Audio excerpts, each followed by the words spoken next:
Değerli izləyicilər, videonu bəyənib kanala abunə olun ki, hər kəs son xəbərlərdən anında məlumatlansın.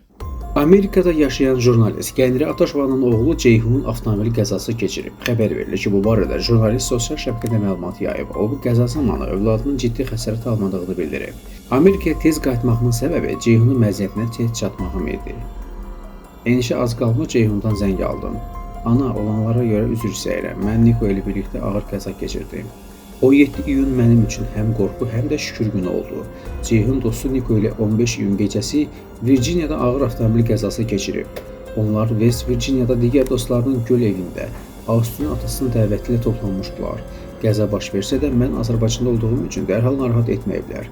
Maşının vəziyyətini görəndə yalnız bir şey düşündüm. Allah bu iki gənci bizə yenidən bağışlayıb.